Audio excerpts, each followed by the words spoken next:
Bang, ini karena biasa.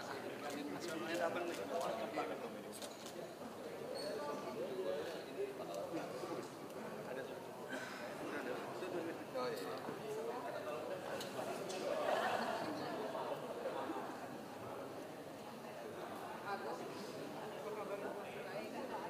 Ya udah.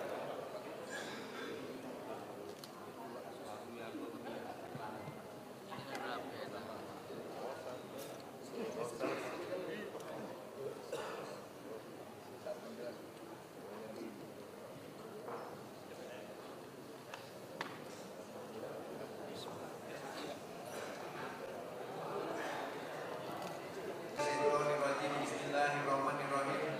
Alhamdulillahirabbil alamin arrahmanirrahim maliki siratal mustaqim siratal ladzina an'amta 'alaihim ghairil maghdubi 'alaihim waladdallin. Amin. Kata basmalah, kita akan memotong tumpeng bersama-sama. Dimulai dengan hitungan 3.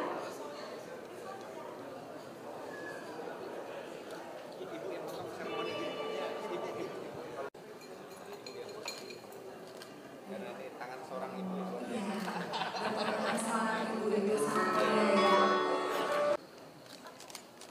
Baik, foto bersama boleh sekali lagi, silakan. Alhamdulillah, saya bersyukur sekali.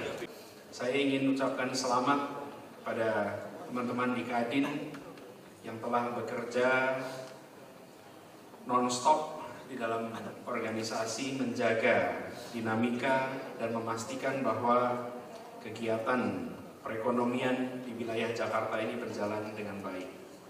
Usia 51 itu bisa dihitung panjang, bisa dihitung pendek. Bagi sebagian perhitungan manusia 51 tahun itu panjang. Tapi bagi organisasi 51 tahun itu adalah usia matang. Belum panjang, tapi matang. Insya Allah Kadin, apalagi Kadin Jaya, termasuk organisasi yang amat matang dalam kegiatan. Nah, karena itu nanti Pak Edi, kalau 2018 ini sudah tuntas, katanya akan ada musda. Ciri-ciri organisasi yang matang itu kalau ada musda, akur, damai. Itu ciri yang matang. Jadi insya Allah nanti kepemimpinan, atau kapan nih musdanya Pak? Februari, mudah-mudahan nanti akan ada calon-calon baru yang meneruskan apa yang sudah dirintis oleh Pak Edi tadi. Bapak Ibu sekalian yang saya hormati, kami di Jakarta ingin mendorong agar kota ini menjadi kota di mana peran warga itu meningkat. Dan peran warga meningkat itu bukan mengurangi peran pemerintah, tapi memperbesar ruang partisipasi dalam kegiatan sosial, dalam kegiatan perekonomian, termasuk aspek-aspek lain. Kami mengundang partisipasi masyarakat lebih luas, kecuali penegakan hukum. Penegakan hukum kami tidak mengundang masyarakat untuk terlibat. Nggak usah. Kalau penegakan hukum, serahkan pada kami yang berseragam. Nggak usah. Tapi untuk aspek lainnya, kita menginginkan partisipasi lebih banyak. Dalam aspek apa? Dari mulai penyusunan regulasi sampai eksekusi di lapangan. Istilah yang kami sering sebutkan, sebagai sebuah kota, ada tahap pertumbuhan. Kota biasa disebut kota paling dasar di City 1.0, pemerintah sebagai administrator, rakyat atau warga semata-mata sebagai rakyat, tidak lebih dari itu yang diatur. Meningkat, pemerintah menjadi penyelenggara atau service provider, lalu warga menjadi customer. Biasanya warga senang Pak jadi customer, pemerintah menjadi service provider. Warga tidak perlu berbuat apa-apa, cukup bayar pajak, lalu nyoblos kalau pilkada, selebihnya kami bereskan urusannya. Termasuk, kalau begini itu termasuk persampahan Pak. Silahkan buang sampah di mana saja dan kami pungut sampahnya di mana saja. Itu 2.0.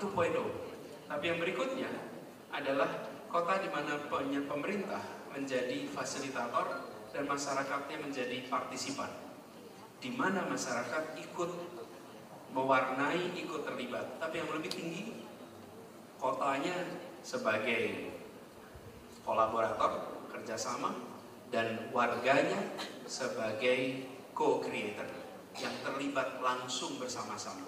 Karena itu, kami justru mengharapkan partisipasi yang lebih jauh lagi.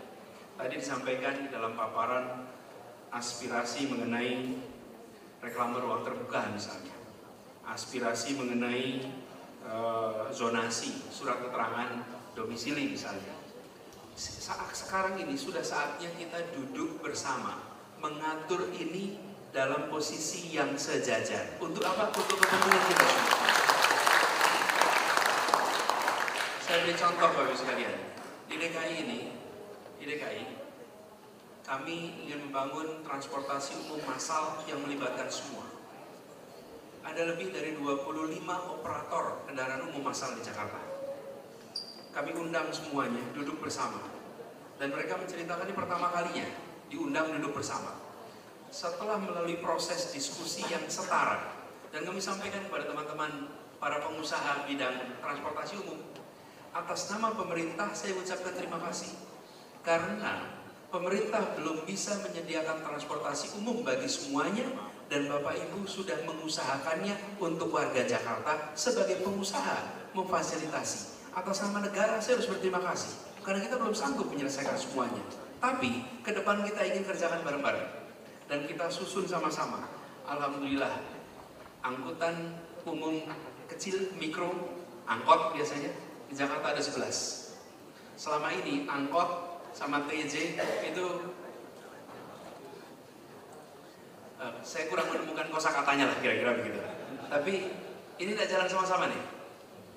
Alhamdulillah, pertama kalinya dalam sejarah bahwa 11 ini mau bekerja bersama dengan anggota. Tapi syaratnya satu, kita duduk sejajar sebagai pelaku yang sama.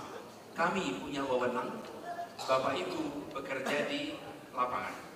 Karena itu sekalian yang saya hormati, kita berharap dengan Kadin, khususnya Kadin Jaya, kita bisa merumuskan banyak hal. Dan saya DKI ini bukan kota yang disusun di atas tanah kosong. Jadi kalau membuat aturan harus dengan asumsi sudah ada kegiatan sebelum aturan atau sebelum pemerintah ini berdiri. Jadi Bapak sekalian, ya, jangan dibalik seakan-akan kita mengatur. Kalau bangun di Serpong sana itu tanah kosong.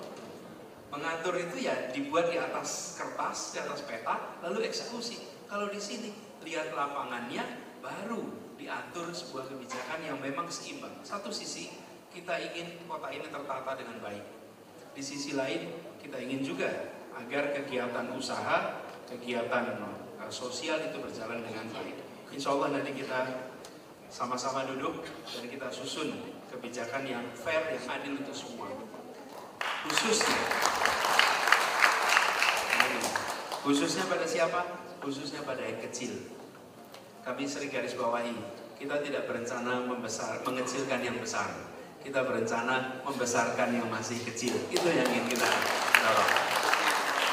Yang besar biar tambah besar, tapi yang kecil harus tumbuh.